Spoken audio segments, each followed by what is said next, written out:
I love a disaster. Yeah. I try to avoid them as much as possible. Yeah. But you're not driving into them. But yeah, the point is, yeah. If life doesn't challenges your way, life's boring. Mm. Right? I like being challenged. Is that an upbringing thing? Were you brought up that way though? Oh, my whole life's been challenged, mate. It's like once you're hooked onto it. Okay, so it's like a drug. It's like a bit of a drug, yeah. Before we kick off today's episode, I've got a few recommendations for you. First recommendation I've got for you is to take your commission more seriously, and the only way to really do that effectively is to deal with Carl at Conquest. Carl and the team really have their finger on the pulse with everything to do with commissions for your business, how much your guys are going to earn, how much they're currently tracking to earn, what your competitors are paying, what competitive landscape is out there, what your commission structure should look like. If you want to take commission seriously, and doing so will attract the right talent to your business and increase performance, get in touch with Carl at Conquest. Another recommendation I've got for you is Ben Fielding at Quinset. Now, we know in 2025 and onwards, email deliverability is more important than it's ever been before. With so much spam and junk mail and the amount of outreach messages that just don't land where they're meant to, sometimes your agency messages can get lost in the shuffle. You don't want to be in the junk mail. You don't want to be outside of the focused inbox. You don't want to be sending interview invites and having to ask your prospects and your candidates to check their junk. So if you want to sort that problem out and you want to continue to grow and scale your recruitment business, get in touch with Ben Fielding at Quinset.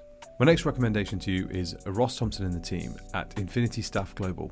Infinity Staff Global are an employer of record who specialise in finding you staff based out in South Africa, but that work for you. Outsourcing and offshoring is the secret to growing and scaling a recruitment business in 2025 and onwards. And I highly recommend that you consider South African staff for your recruitment business, be it in a sales capacity, i.e. 180 or 360 degree recruiters, be it marketing, be it administrative functions, back office support, anything that you might need for your recruitment agency. Get in touch with Ross and the team on the details in the description. The final recommendation I've got for you is Matt Fox at Exodus Advisory. Exodus Advisory was born out of Matt's journey selling his recruitment business. Along the way, the journey was incredibly difficult. There was a lot of forwards and backwards. There was things that he wished he knew back then that would have changed some of the things that he did with his business. So Matt set up Exodus to help recruitment businesses be exit ready. This is not an overnight thing, and the last thing you want to be doing is having to exit your business, not because you want to, but because you have to. So if you're looking to plan an exit in 3 to 5 years' time, Matt Fox is the guy you need to be speaking to.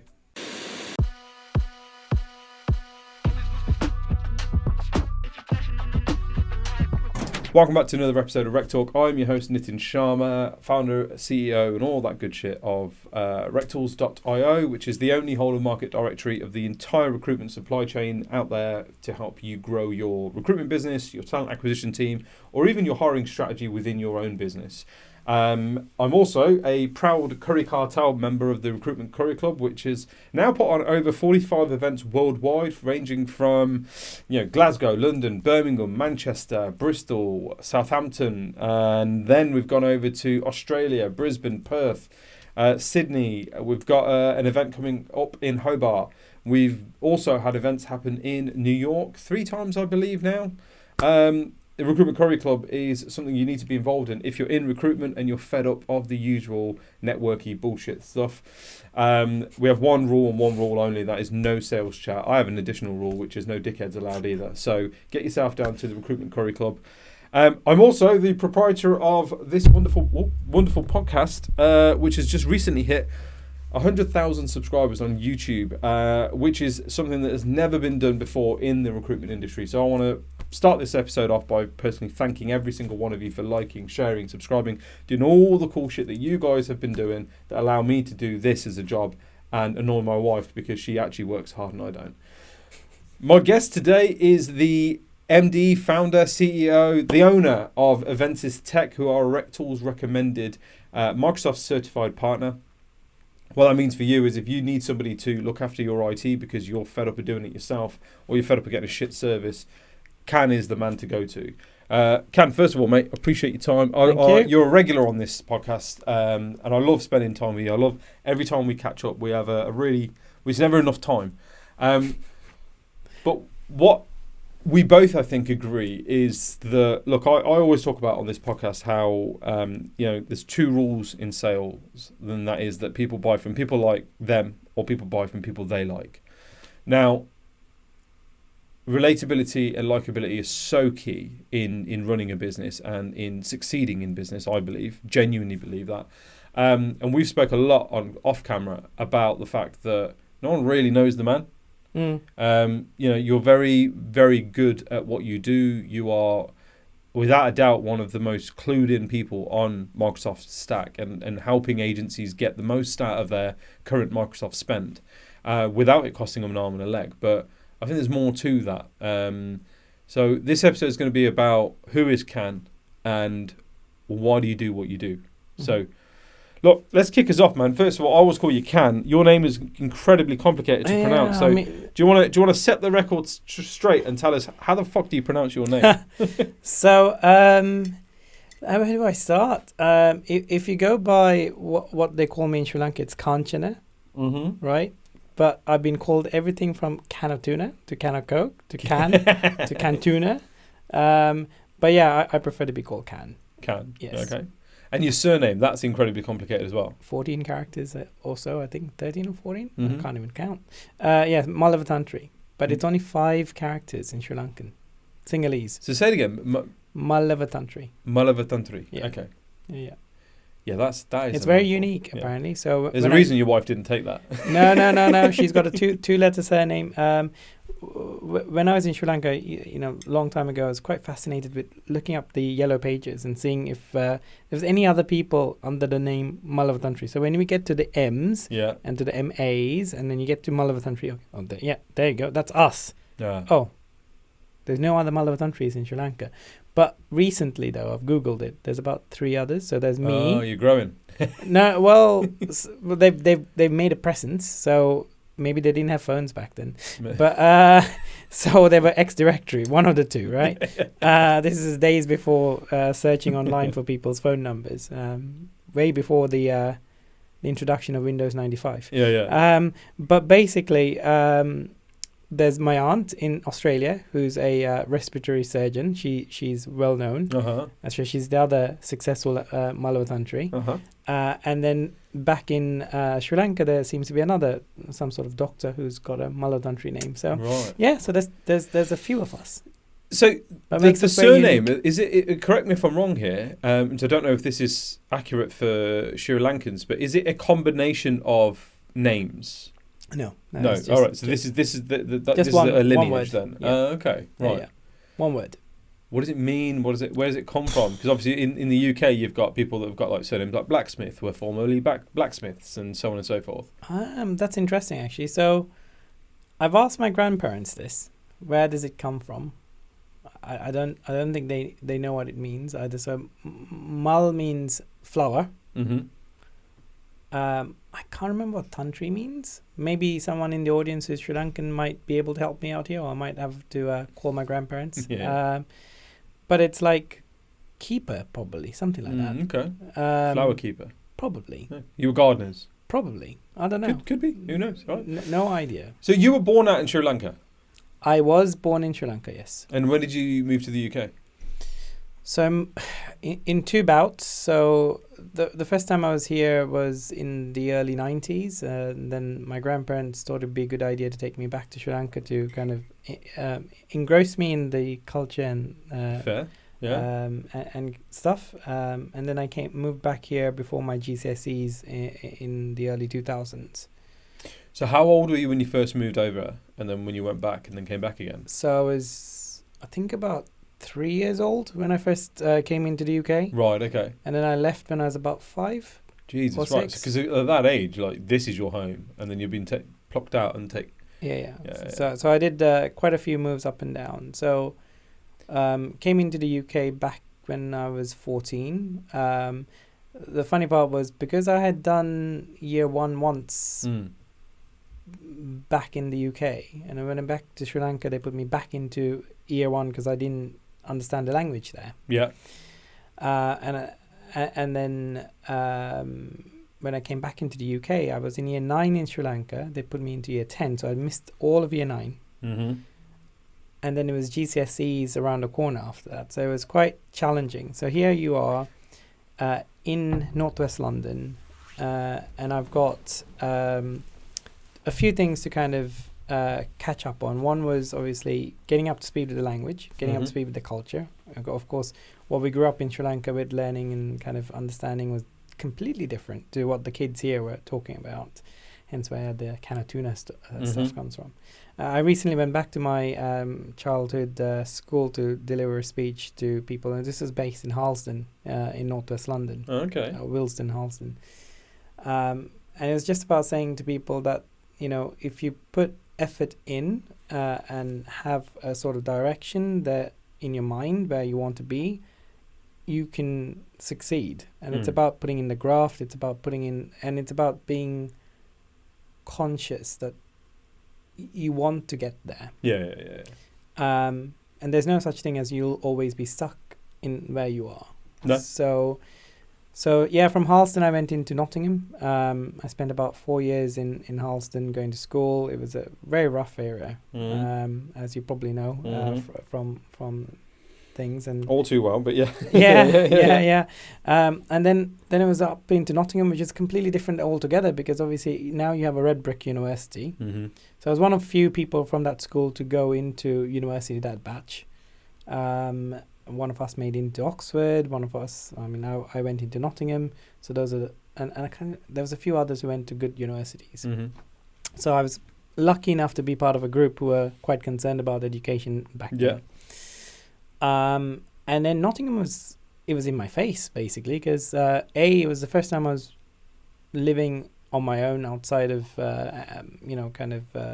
everything else. And we spoke briefly before this episode about life in the subcontinent and how you've got you've got butlers, you've got waiters. The lifestyle was very different. The lifestyle is right? different, and you know, kind of, and then suddenly you're thrust into this environment. But in Nottingham, it was more about, and again, I don't come from privilege, so. No. It's normality in that part of the world. For fortunate enough people, it's and so life was very different back home to where it was in the UK. So two different social standards, whatever. And when we went into university, it was completely different. I was again people who had a posh accent than a boy from North East London, and you had international students who, were completely different.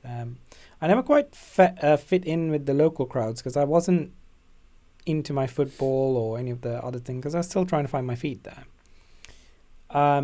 But international students, on the other hand, every one of us were sort of on the same... We've all walked a similar path. Right? You're all strangers in a new country, so to speak, right? Yeah. And because I want to take that back a little, because I know all too well from experience what it's like being uprooted out of a country, plunked into a new country, and then brought back again. Yeah. And I don't think people understand actually that you never quite feel at home.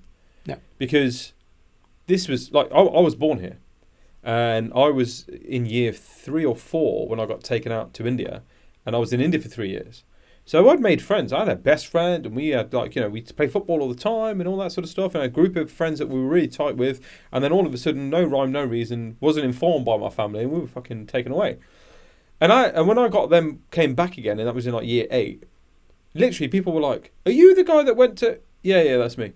We thought you died. This is before social media, right? They were like, "We thought you had died." We there was rumours spread that because it was me, my nephew that was in the older year, and my nephew in a couple of years below.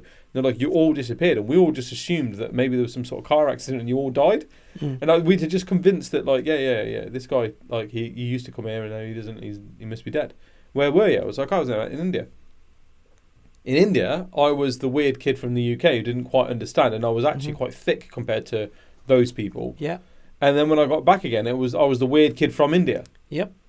And I'm sort of like, I don't get this, I don't fit. And then that does stay with you as you kind of go further up, and you're sort of like, fucking hell, like I don't fit in here, or no, 100%. I don't feel like I fit in, because you never had that time to bed yourself in culturally or emotionally with mates. Yeah, 100%. So what I found was exactly what you describe here, Nitin, with your story, and to me it was, you know, like I still go have conversations with you guys in the pub and stuff, but for me it's, you start talking football and I'm like, what?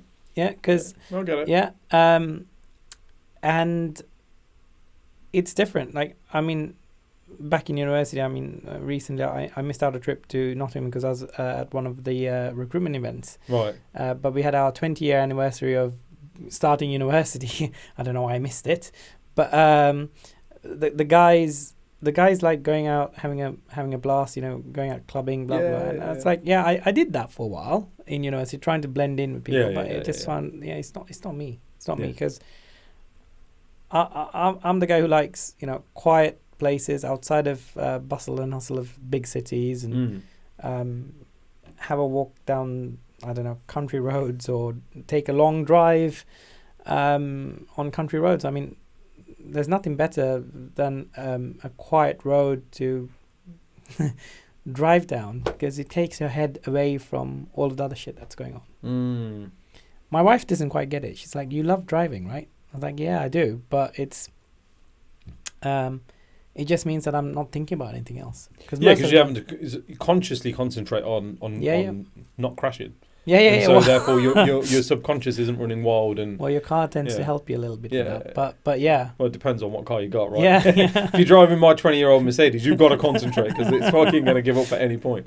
But that's the best part, isn't it? But what then, like?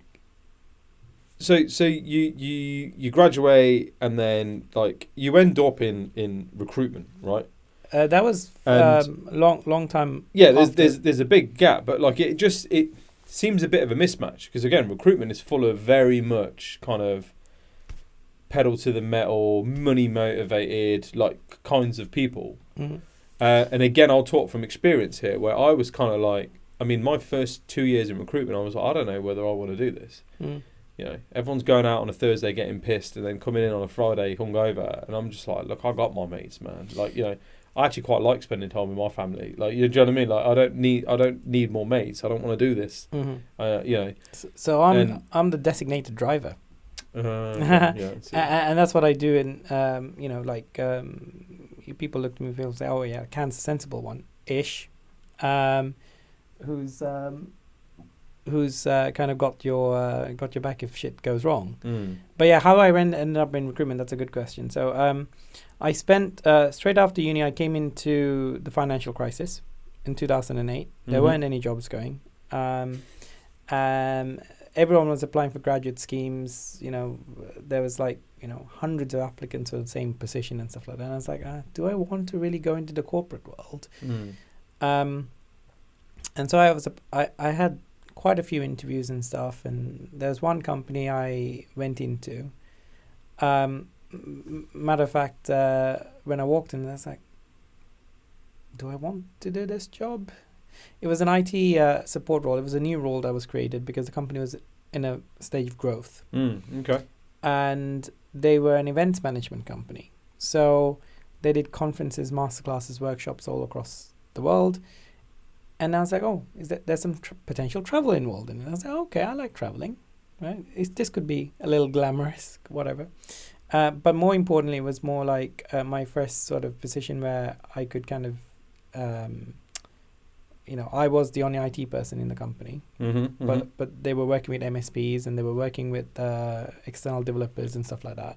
So I had some. So you were effectively the liaison between everything, the pros who knew what they were doing and the absolute dunces that didn't know anything about it. They're like, we need somebody in house who's on our side. 100%. That's going to liaise. Then that was it, and which is funny, because actually, if you look at it, that's kind of how you've shaped your business model, right?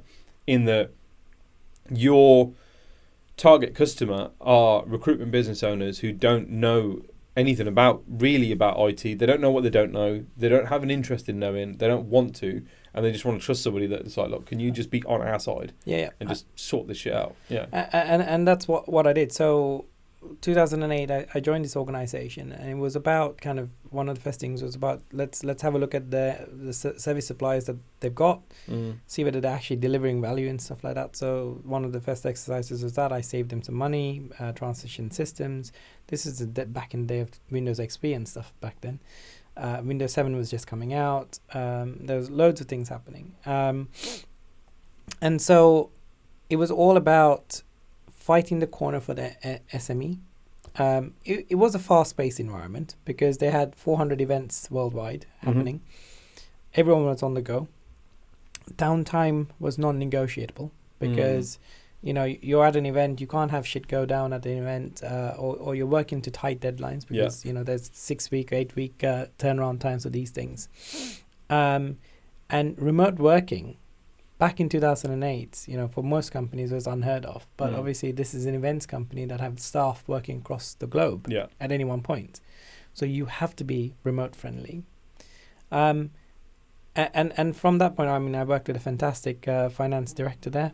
So I reported into the finance function. And from day one ish, it didn't take me long to kind of work my way up the chain. And with solid guidance, I'm still very good friends with the owners of that organization. My ex-manager from back then as well. I recently posted on LinkedIn about her. But it's like you learn your ropes. Like you understand that as an SME, all hands are on deck. Every penny counts. Downtime is really bad. It affects the company, affects the growth. Especially if you're in a world where, your margins are pushed. You're what's the word for it now? You're fighting for every deal, essentially. And it matters to, as a business, you want to focus on what you want to do, which is grow your business. Grow that SME from about 40 to about 75, 80 people, right? That was the journey, increase the number of events they were doing. They didn't want to get bogged down with IT, but they needed someone who understood or was the middleware between the business and the IT service providers out there. So my job was to kind of manage these MSPs. And over time, I had my frustrations with MSPs, which is what eventually would give lead to Avensys Tech in 2023. All right, yeah, first. But I spent most of my time, doing projects, helping them with CRM system builds, website designs, you name it. Literally anything that the IT department needs. Anything that doesn't sit anywhere else and has got a computer involved, right? Anything. And so where were you living at this point? Are you still in Nottingham? Did you move out? No, I was in London. So you moved back to London after uni? Yeah, I was with my parents back then. In 2008 till I met Emma in 2012. But during that whole period, I was still working for the same company. I did 8 years because there was so much to learn, so much to soak up. And I loved the fact that working in SME environments meant that I could be... I influenced every single part of the business. Whether it was marketing, whether it was sales, whether it was finance, the board. Working in SME is absolutely I believe everyone should do it at some point, no matter what level of or whatever discipline they work in, because you're absolutely right. You get involved in so much. Rather than being this small cog in this big machine, and you look after this, and that is your thing that you look after, and no, don't even ask about it. And don't ask about anything else the other departments are doing. And those businesses are built in such a way to allow people to leave and it not disrupt the business model too much, right? I absolutely believe that people need to spend some time in that small medium enterprise environment. 100%. You learn so much. Let's take a short break for a moment from this incredibly interesting podcast to hear about the 4 recommendations I've got for you again for your growing, scaling and ambitious recruitment business. First recommendation I've got for you is to take your commission more seriously, and the only way to really do that effectively is to deal with Carl at Conquest. Carl and the team really have their finger on the pulse with everything to do with commissions for your business, how much your guys are going to earn, how much they're currently tracking to earn, what your competitors are paying, what competitive landscape is out there, what your commission structure should look like. If you want to take commission seriously, and doing so will attract the right talent to your business and increase performance, get in touch with Carl at Conquest. Another recommendation I've got for you is Ben Fielding at Quinset. Now, we know in 2025 and onwards, email deliverability is more important than it's ever been before. With so much spam and junk mail and the amount of outreach messages that just don't land where they're meant to, sometimes your agency messages can get lost in the shuffle. You don't want to be in the junk mail. You don't want to be outside of the focused inbox. You don't want to be sending interview invites and having to ask your prospects and your candidates to check their junk. So if you want to sort that problem out and you want to continue to grow and scale your recruitment business, get in touch with Ben Fielding at Quinset. My next recommendation to you is Ross Thompson and the team at Infinity Staff Global.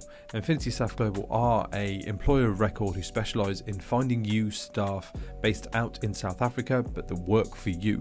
Outsourcing and offshoring is the secret to growing and scaling a recruitment business in 2025 and onwards. And I highly recommend that you consider South African staff for your recruitment business, be it in a sales capacity, i.e. 180 or 360 degree recruiters, be it marketing, be it administrative functions, back office support, anything that you might need for your recruitment agency. Get in touch with Ross and the team on the details in the description. The final recommendation I've got for you is Matt Fox at Exodus Advisory. Exodus Advisory was born out of Matt's journey selling his recruitment business. Along the way, the journey was incredibly difficult. There was a lot of forwards and backwards. There was things that he wished he knew back then that would have changed some of the things that he did with his business. So Matt set up Exodus to help recruitment businesses be exit ready. This is not an overnight thing, and the last thing you want to be doing is having to exit your business, not because you want to, but because you have to. So if you're looking to plan an exit in 3 to 5 years' time, Matt Fox is the guy you need to be speaking to. How do you figure out what you're actually good at, right? Yeah. And by 2016, I kind of figured out that I wanted a bit more exposure into, I was doing IT project management, I was doing, people management, I was doing all sorts, right? I even took my directors out to Sri Lanka for potentially putting on events out in Sri Lanka. So, designing, coming up with my own events, because they'd just come out of the war at that point, and there was a lot of interest. And I'm sure Dale and Alia, who probably watch this episode later on, will remember the calamari incident. I'll let them okay. keep that one to themselves. But I realized that I wanted to get a bit more into actually running the tech as opposed to being the middleman. So I made a move into a recruitment company that was advertising a role for an IT manager, because they had an MSP that they were using at the time, and my job was to go in and help them cut down costs, b improve the systems and stuff. All right. But I soon found out that they were more interested at the initial part because the FD was very focused on cutting costs. Yeah, what a surprise. And so I did the first month and a half going through it, learning the ropes, understanding everything that they were doing, and I proposed to them saying, look guys, this is your environment. These are all the sort of gaps and stuff. Let's focus on it. And I was told, no, focus on the cost-cutting menus. Yeah? So I was like, okay, fine. Yeah, I can't argue with you guys. Right? I've tried. I've told you. Blah blah. Okay, fine.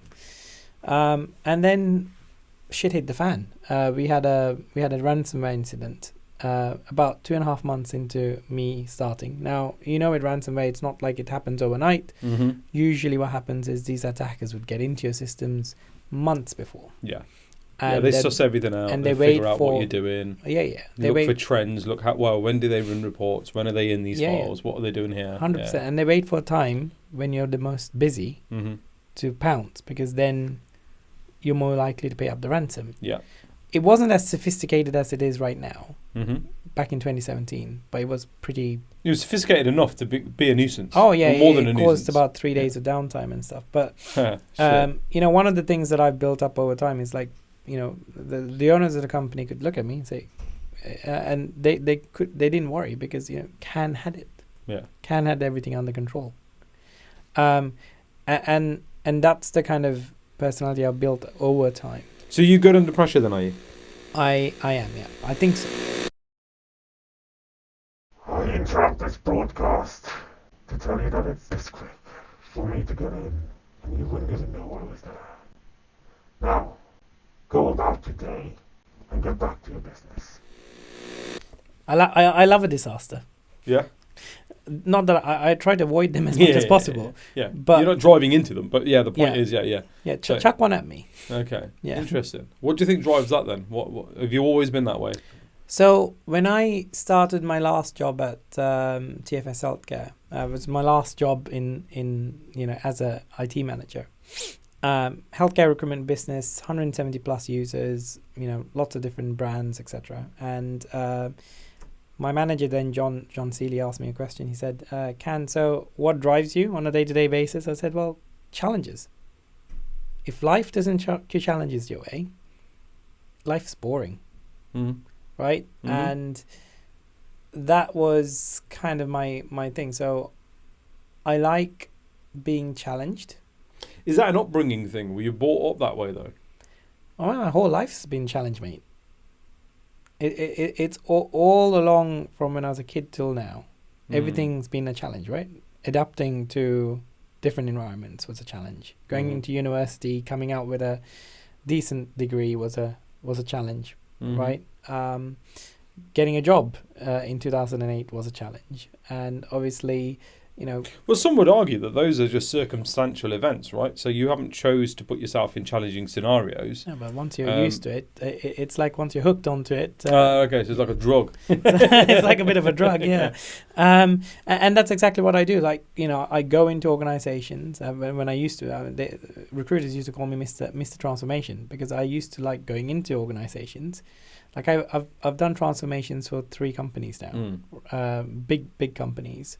Where I've gone in, looked at what they were doing, cut down on all of the tech stack that they didn't need, improved the processes, all those questions like, I want to be able to work securely somewhere, and I want to be able to all the good shit that they all talk the about. stuff that they kind of have worries about as concerns, and I want to be able to trust my system so that when I want to work, it works, all those kind of things, and I don't want to pay a massive amount for these things. So it was about being frugal. It was about having that SME mentality that you don't have unlimited, endless bits of money, right? You need to do as much as you can with what you've got. Do it on a shoestring, Do it on a shoestring, but do it in a way that's secure. Do it in a way that's, manageable. And that's all been fed down to me from the SME experiences I've had over the years. And so now as an IT service provider, that's what guides me as well. Yeah, that's fair. That's why we don't go. Let's go back to stuff. talking about you though, because there was a point at a curry club I remember, and you posted about this quite openly. To be fair, where someone sort of asked you a very not leading or personal question as such, but it was eye-opening enough for you, right? For you to kind of be like, well, I don't know how to answer that. Do you remember what that was? There's been quite a few of those, Nitin. So you'll need to remind me of which one this was. Like it was, I think it was about. All right, but yeah. Because you and this is me talking to you as a friend. You do a lot of this where you kind of end up talking about work again. Yeah. You know what I mean? Yeah. What else is there in your life other than work? This is a good question. Yeah, because I don't think that's a driven thing, because you don't strike me as the kind of person that's like, no, I'm just so incredibly motivated about work, or I just love IT so much that I just can't help talking about it.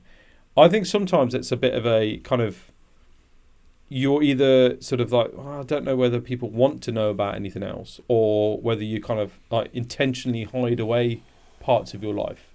Do you know what I mean?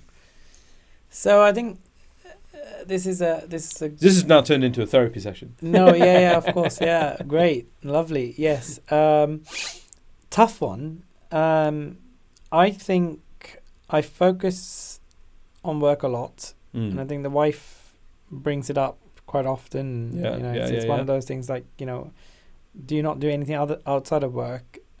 Yes, I do. That was the question actually that you were asked. Yeah. What do you do outside of work? Yeah. I don't know how to answer that. Yeah, we were talking about it. I remember now. We were talking about it after Curry Club on a train back to Coventry, or on a train. It was on to Coventry.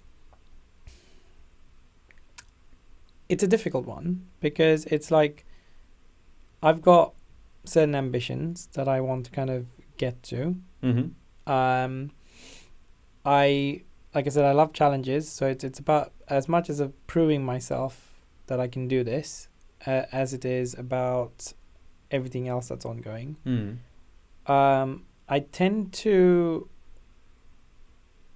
focus on work more because, this is a therapy session. It's a tough one. No, this is a tough one. I get that you enjoy what you do, and I get that you take a lot of pride in what you do. Yeah. Right.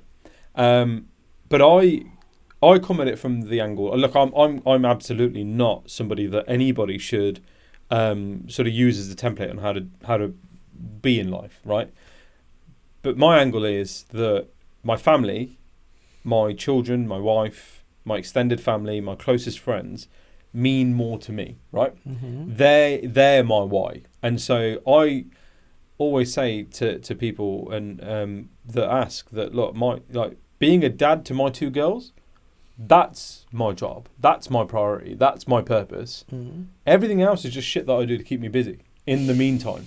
Do you know what I mean? By contrast, you're very work oriented and very kind of like sort of determined to make the business a success. And I've got to make the business a success. And like you say, there's a level you want to get it to. I don't think it's about making the business a success. Did you know? Okay. No. So what is it then?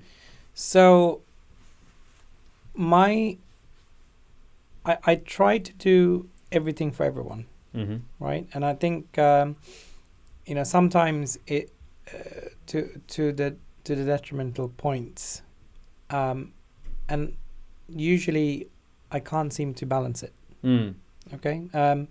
I do give more to work because I have a sense of duty, right? Because I cannot fail. I don't want to fail. Right. I was going to say that needs reframing, right? It might need reframing, but the whole point is, you've trusted me with a service. I'm going to deliver that service. Okay. Right. I get that. And to me, that's pride as well. So it's about the whole point. I set up the business was to deliver outstanding service to everyone. Right. Now, do I deliver outstanding service to the family at home is a questionable question, because, like I said, there's only a certain number of hours in the day that's available. And, the other day I made a post about the fact that I've been traveling quite a lot. I've been spending a lot of hours outside of the house. And to the point where, people at home are like, well, does he exist or not sometimes? Yeah. I get that. And I said, when I started the business to Emma, I said, the point is, this is the idea, the concept of it was, it's a no-brainer, because coming from an IT manager's perspective, coming from someone who worked for SMEs with these people, it was more, well, why wouldn't you purchase this service? But what I found is, like, I gave myself 12 months, 18 months to kind of deliver on this, to kind of say, right, we'll get back to where we were. Yeah. Because, prior to that, I was on a comfortable wage. I gave that up. I wasn't doing 7 days a week of work. I was doing 5.5 perhaps of work. Yeah. I could go on holidays, blah, blah. But we've not had that for the last 18 months because it's been about building this dream up. And ultimately, yes, it is about, the business will eventually walk by itself. And ultimately, it's about having that more time that I can spend with the family. Now, for me, spending time with the family is slightly different to what Emma's concept of spending time with the family is. And for me, it's like, I am at home, right? I don't need to go into work every day. I don't need to ask someone for permission to take a holiday. Now, whether or not I can take that holiday or not is a different question at the moment, depending on how things are going. But it's always about, ultimately, we will have the flexibility and freedom to do whatever we want. Now, I want to achieve that, but I don't want to achieve that in a rush, and I don't want to achieve that to the detriment of other people. So, yes, we deliver service. Yes, we deliver outstanding support. Yes, but we don't deliver that by ripping you off. So to me, right, if I was to achieve what I wanted to do... You know that you could take a shortcut by doing all the things that you witnessed as an IT manager that other people do to fast track that to get to a point where you're like, hey, I've got financial freedom now. I get that. You've got two incredibly fascinating children, right? They're beautiful, they are intelligent, they're very engaging, right? Yeah. Do you not worry, though, that by the time you achieve the thing that you're setting out to achieve with the business, that it might be maybe too late? Because we all know all too well, because it wasn't that long ago that we were young children and then adults, young adults, that there comes a point in children's lives where they no longer need or want their parents around, and they want to carve their own path in the world and do their own thing. And, mum and dad aren't fun anymore, and dad's not cool anymore. You're cringe, leave me alone. I just want to sit in my room. I just want to go and talk to my friends. I just want to be on the phone. Do you know what I mean? Does any of that maybe play a part, or do you ever think about that like... So I think about that every day. I've got a number of different challenges that I face personally. So I've got to, last 18 months, I've seen very little of my friends. Last 18 months, I've seen very little of my family. Not the ones at home in London, but wider family. More recently, I've got my grandparents in Sri Lanka. I want to go visit. The days of booking a flight out to Colombo has always been pushed back because of this client wants this and that client wants that and stuff like that. And there came a point back in over the summer where I was just like, my grandma was sick and I needed to go back, and it was it was a stressful period.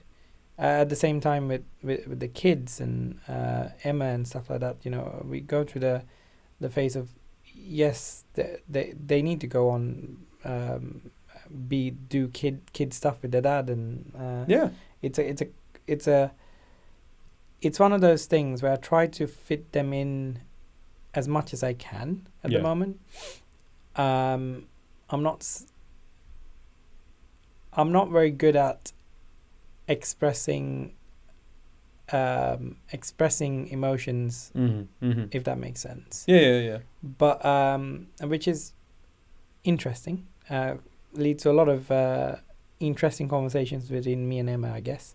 Well, yeah, especially if that person is somebody who is open and comfortable expressing their emotions, they find you then void of emotion, or maybe feel like you don't care as much, whereas when I do, I just don't express it in the way that you express it. 100%. That's one of the things. It's like, yes, I do care, but no, I don't show it as much as I probably should.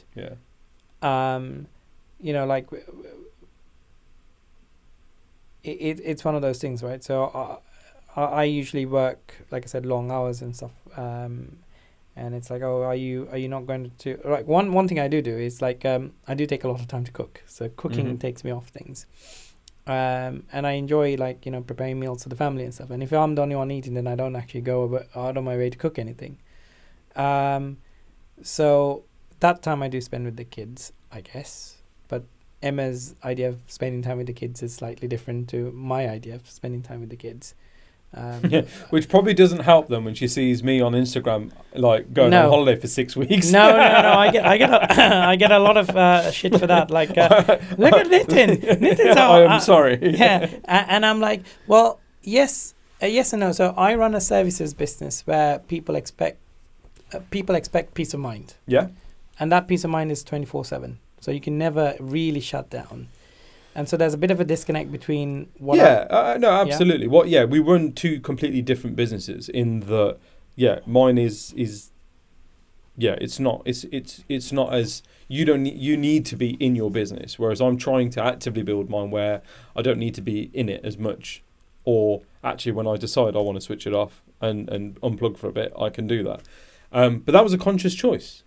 Yeah. When my business failed, when the recruitment business failed... my old business partner immediately went and phoenixed and started another recruitment agency.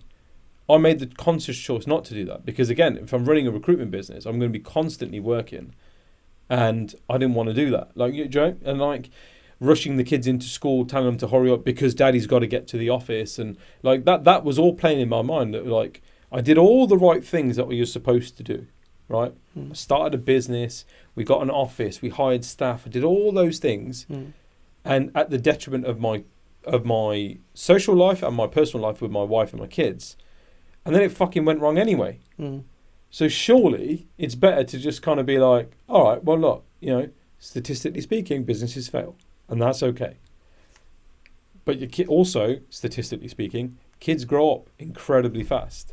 Which one do you want to be around for more? And that was the sort of my decision that I made on that, right? And it sort of, I often feel compelled to sort of share that with people because I think we have this like fixation on what success should look like or needs to look like, and we do lie to ourselves about I just need to do this for this much longer, right? It's the, if you ever speak to somebody who's ever been in rehab for drug or alcohol abuse, it's always the okay, well, let me just finish this pack of cigarettes and then I'll quit. Let me just finish this bottle of wine and then I'll quit. I've got this really expensive bottle of whiskey that I've not long opened. So let me just finish that and then I'll go teetotal, you know? That never works it's out. Exactly. I've seen it. And that's, but that's what I say this from a place of love, Kan. That's what I hear when you say, I just need to focus on the business to get it to a point where I can do those things and I can take steps back from it. Because it becomes an addiction. And it also, you will say, give me a year, and then the year turns to 18 months, and then 18 months turns to 2 years. And 2 years, your 3-year-old is now 5, and when she was babbling and cooing over you, she's now dancing to K-pop Demon Hunters and knows all the words and is writing lyrics down and is performing shows. And then another 2 years from that, she's going to be watching and playing Minecraft and not wanting anything to, and maybe she'll want you to take her to the park a couple of times. She's already on the Minecraft. But you know what I mean? and this is from experience. And then 2 years from that again, you're then even further down the line and they want their first mobile phone and then they do. And then you look back and you go, do you know what? Like, now I've got the time to put into the business because the kids don't want me around as much. I don't want to do it. I want to be with my kids now. But they don't need or want me anymore. They're now carving their own way. You know, that's where for me it was like a real wake up call personally. So, one of the things you're right. I think it's called entrepreneur's guilt, right? That's what they call it. Yeah. And I think. You're right that Emma tells me the same story that you've been talking about, and I can relate down to the alcoholics, and substance abuse and stuff like that. I can relate back to that. Not that I was one, but I've never gone past a pint, I guess. No, that's a lie. That's a lie. I do a lot of shots and stuff, but very very very briefly, and far few between basically. But yes. When it comes to the entrepreneur's guilt, yes, I think I am actively going through that. I am also slowly engineering my way out of the day-to-day business. Good. So I've got a fantastic team. We invest a lot of time in training them and supporting them, and that will grow. Right, I know we've recently lost one to another MSP because, again, with the margins we make, it's difficult to kind of do that. Do you take things like that personally when you lose, like either members of staff or customers? So we've not lost a customer yet. Okay. I don't know how that's going to feel. If you were to lose a customer, I don't know how it's going to feel because really? I feel like I put a lot of effort into my customers. I give them a you you would think, for example, are there? But there's factors outside of your control, though, right? Of So course, if a I mean business we've is lost struggling it. and decides that we're shutting up, or we're we've had that. reducing. Yeah, Yeah, okay. we've had that. We've had one business go bust on us in January, Mhm. which is a big gut punch for us as a small business. Yeah. And that's acceptable because that's, people get hit by a bus. That's acceptable. Staff leaving, I get it.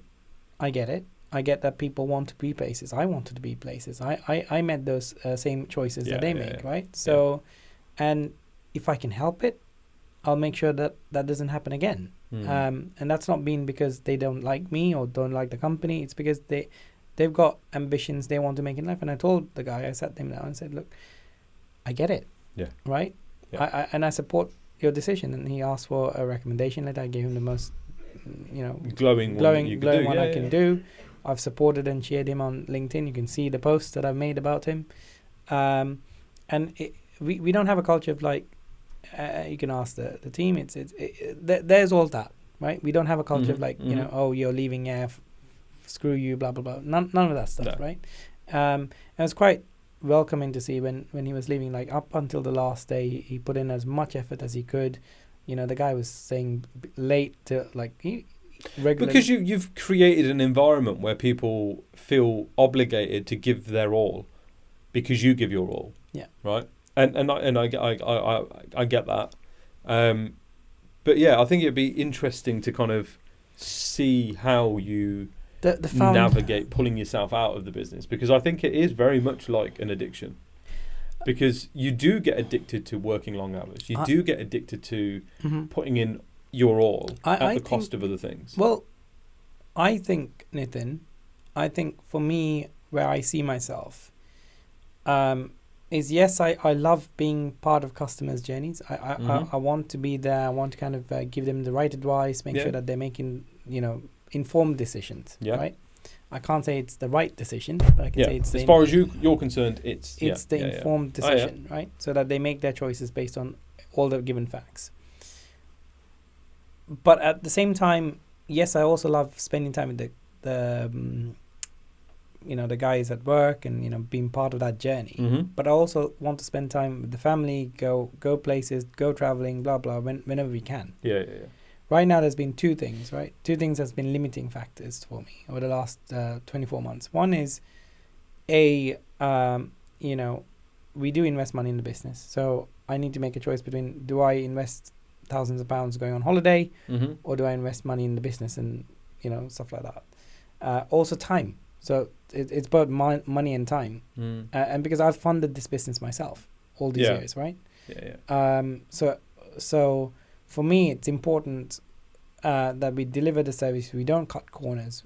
We make sure that everyone gets paid. We make sure that our customers can be confident in our abilities.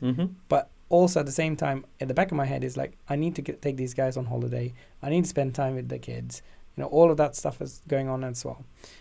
Recently, though, in the last 6 months or so, I said I've got a fantastic team. I've stepped away from a lot of the day-to-day support related items, and the team look after the desk. So that's freed up some of my time. That's why I spend a lot more time now on BD work. But eventually what I want to do is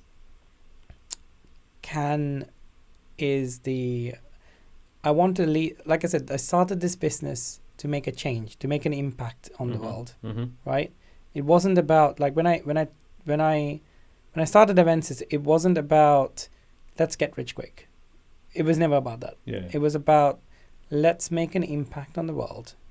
There are far too many cowboys out there, and there are far too many people who are one is cowboys and the other is devious businessmen who only care about profit margins. And I started this business to put an end to that, because people need to know, and I mentioned informed decisions. People need to know what's real, what's not real. I do hear it. Yeah.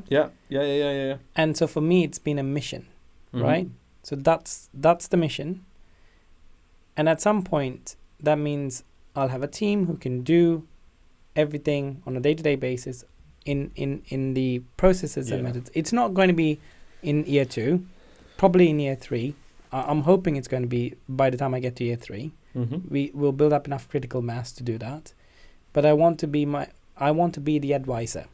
Do you think that, reflecting, do you think putting arbitrary timeframes on it is the right way to do it? So why would it be in year 3 and not year 2 would be the challenge I would put forward, right? Okay.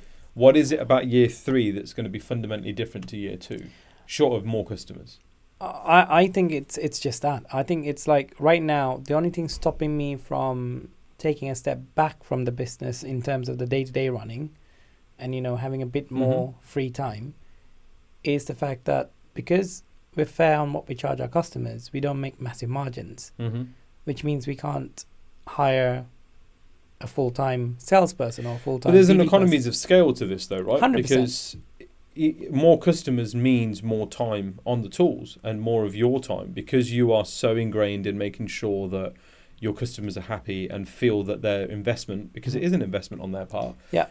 You take, and I know this firsthand, that you take so much pride in making sure that your customers are happy and feel like they're getting the best value they can, that comes at a cost of your time. Right now, yes. So the economies of scale then doesn't add up, because if you want more customers, that means more of your time, and if more of your time means then you in the short term. Honestly, Nitin, I think yes, fundamentally Avensys is about Kan, right? And it's about my way and my thinking and stuff like that. Yeah. But remember at the start I said we hire people based on attitude, aptitude, and attitude and aptitude mostly. And it's about that belief in a shared mission. Yeah. All of us believe in giving back to the community. I hear it. You could call it almost a charity to a certain degree, but we like delivering service. All of us, every single one of my staff. So I think there's going to be a point, and every business, successful business, is driven by people, process, and technology. The people we have, the processes we have, and the technology we have. The people part, we don't have enough of at the moment. So right now what I'm doing, I'm building processes to, like the guy, when I started the business, the day before I made the decision, I watched the founder. Oh, yeah. Okay. Yeah. And the founder, it wasn't about getting rich quickly or being a bastard salesperson. The most consistent quality of 100%. Yeah. So the McDonald's journey about creating a repeatable process and eventually, kind of replacing yourself at every stage. So that's what I've been doing, right? I started off as the first line support guy or the support guy. I did the calls, I did with the team, blah, blah. I've now taken myself off of that, and I'm now only doing the management of the company, the project coordinations and stuff like that. Eventually, I'm going to take myself out of the project coordination. So now I'm doing the management of the company. Knowing that if any point you need to jump back in for whatever reason, you have the skill set and the ability 100%. to be able to do it. I don't want to get too far away. I get all of that, right? But it's going to take time. I can't. And coming back to your question about arbitrary time frames, I think the arbitrary time frames is like when Emma asked me how long it's going to take. So how long's a piece of string? I can't tell you that. It depends on how fast the cake flies off the shelf, right? Right now, until I build up a reputation and some sort of trust out there, that's not going to be very fast. I hear it. We're moving. We're moving in the right direction. We went from 175 users back on day one because I was lucky enough to have that, right? In terms of users supported, we now support about 25 different businesses across the UK. With over 300 staff. I mean, we would have been at about just under 500 if we didn't lose that other company. But we're at about 300 now. We are where we should be. Yeah. Or where we are. But we've got sight of going to 500 in the next year or so. And if you do get to 500, then I'm going to put in place another person to replace another part of what I'm doing. So that's why I say year 3 would be the next stage in the evolution. But at no point will I be so far. I do not want to be that business owner who's always in a golf club who's always sipping, cocktails and champagne and whatnot. That's not going to be me at any one point. I will always be part of the business, right? But I want to have the free time. Yeah. To spend with the kids, spend with the wife, do things I like. I like traveling. I like driving around aimlessly. You know, I like exploring new countries, but I don't have the time at the moment. But I want to make that time. That time will come. I sincerely and genuinely hope it does, because I think that I think it's very easy to just throw yourself into things. And like, I hear things like what you said, like, I want to see more of my friends. Like, you absolutely should be, right? Yeah. You should be, because that shouldn't even be a negotiation. You know, do you know what I mean? Like, that shouldn't be a compromise. Like, your grandparents out in Sri Lanka. Well, come on. I mean, we talk about like things being on a limited time frame. You know, each passing year that goes, that's less time that you could and should be spending out there. And it shouldn't take, and you don't need me to tell you this, brother, but you know, it shouldn't take them being unwell for you to get that kick up the arse. Be like, fuck, I have to go there. Not I want to, not I'm going to, I have to go. You know, you shouldn't do things because you have to. You should do things because you want to. And if you're throwing so much of your time into your business and so much of you into your business, that you should be building a business that allows you to do the things you want to do, not the things you have to do. Yeah, is my personal kind of take on it. But look, everything you're doing so far is working and paying off, right? So sort of. I mean, hey, did you eat every day? Yes. Were you warm and comfy every night when you went to bed? Yeah. Right. So you're better than 50% of the population, unfortunately, of the world, unfortunately, for them. But you're doing better than half the world, right? Take that even further. Are you building something that you wanted to do? You know, 100%. Are you working for yourself? Are you in control of what you do and don't do on a daily basis? Yeah. Well, then you're in that top 25% of that 50%. Yeah. You know? Have that in your mindset and you give yourself that pat on the back, rather than going, well, I set these goals and objectives out and we haven't quite hit them yet, and therefore I feel like I'm failing. Absolutely not. Like, I don't think I've ever said at any point that I think I'm failing. No. You haven't. No, but that's more of a generic for other people listening. You know what I mean? I think you're absolutely right. It's like, set yourself a goal. You may or may not hit that goal. Yeah. Right. And building a business, I mean, to every single person out there who wants to start their own business, it's graft, right? Mm-hmm. And there are sacrifices that you need to make. The reason I've chosen it now to do is, for most of the last 17 years that I used to work, my life was not my choice, right? So a lot of that was spent, initially when my dad passed away back in 2011, it was about helping out the family, making sure that, there was, as you said, a roof over their head and whatever it was. That was in 2011. It was about that. Yeah. Then along came Emma. Things slightly changed. Then it was about, what do we do about getting our own roof over our head? Mm-hmm. And then she was here on a visa. And when it was about, having a job of a stable income to make sure that she could do, she could stay. And after that, it was about, there was 10 years of that, really, about, like, I can't do anything other than a stable job. I couldn't do anything else. It was just about that. And in that time, yes, I was every year we used to go to Sri Lanka or to Taiwan or whatever it was. Yeah, because you had predefined holiday. You had holiday pay. You had the ability to. Yeah. Yeah, and I think, it's you're absolutely right. I think there's a lot of... I have this argument with my wife all the time, right? This month's been an incredibly busy month. I've had a few overnight stays. I've been leaving early, coming home late, and all that sort of stuff. And she's like, all of a sudden, like, oh, you're working really hard at the minute, aren't you? Like, you're working too much at the minute. And I'm like, hold on a minute. I've just taken 6 weeks off in the summer to be with you and the kids.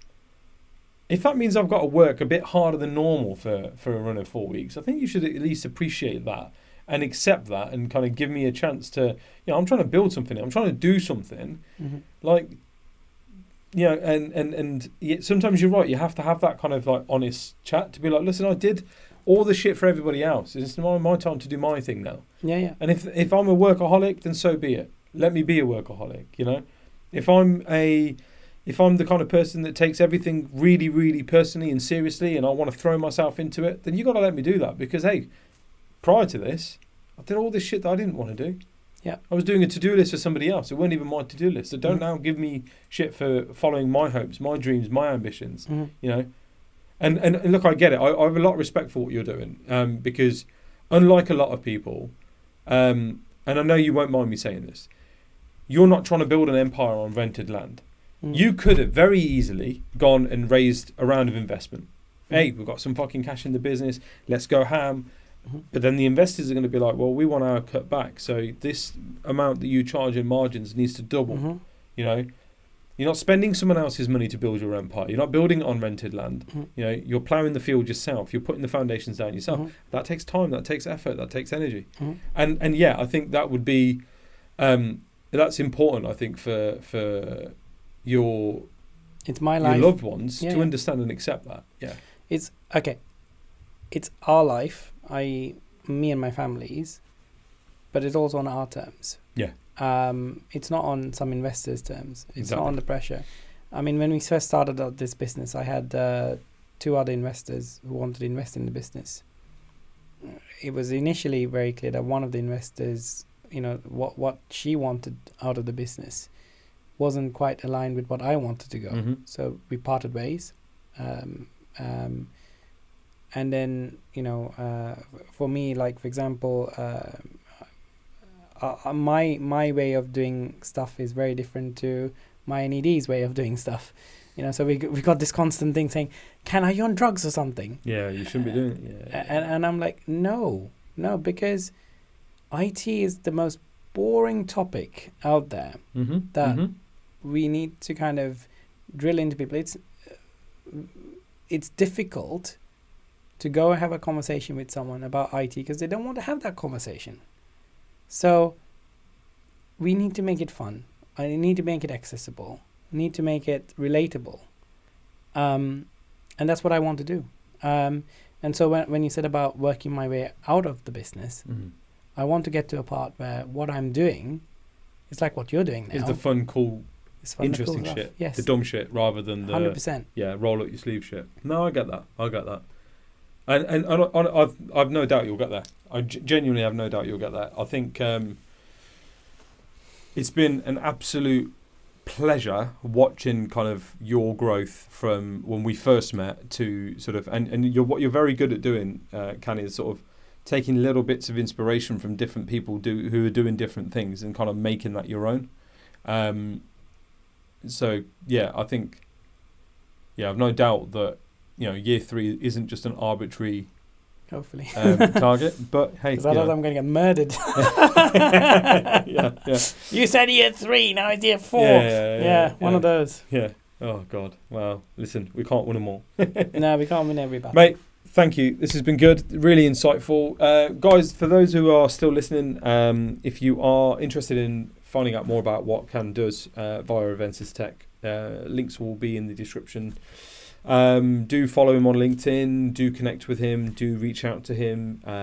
He's more than happy to audit your current tech stack and IT setup and give you hints, tips and guidance. Watch some of the other episodes that he's been on where we talk about things like maximizing your tech stack that you're already paying for, i.e. your Microsoft licenses, things that you can do that will make an immediate impact, and also cybersecurity and why you should take it seriously.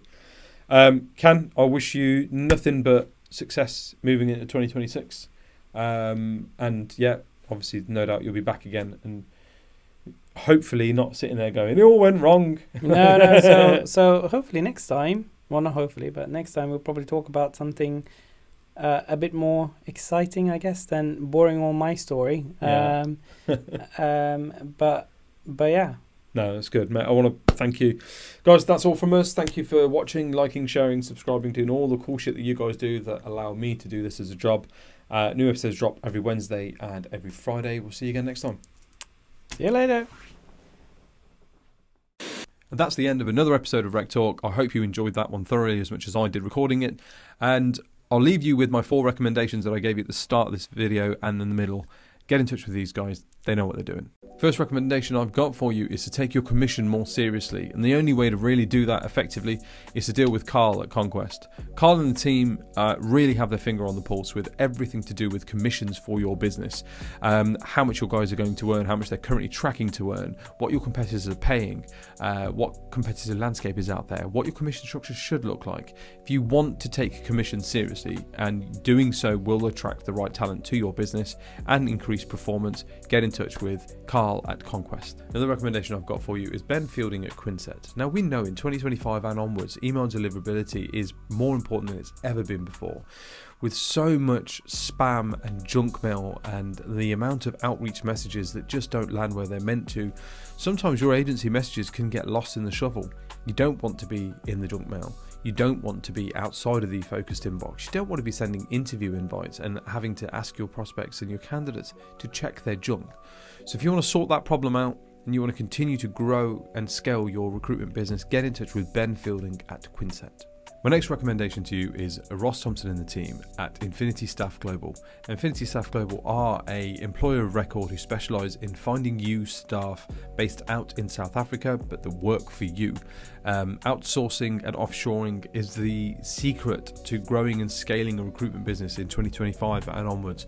And I highly recommend that you consider South African staff for your recruitment business, be it in a sales capacity, i.e. 180 or 360 degree recruiters, be it marketing, be it administrative functions, back office support, anything that you might need for your recruitment agency. Get in touch with Ross and the team on the details in the description. The final recommendation I've got for you is Matt Fox at Exodus Advisory. Exodus Advisory was born out of Matt's journey selling his recruitment business. Along the way, the journey was incredibly difficult. There was a lot of forwards and backwards. There was things that he wished he knew back then that would have changed some of the things that he did with his business. So Matt set up Exodus to help recruitment businesses be exit ready. This is not an overnight thing, and the last thing you want to be doing is having to exit your business, not because you want to, but because you have to. So if you're looking to plan an exit in 3 to 5 years' time, Matt Fox is the guy you need to be speaking to.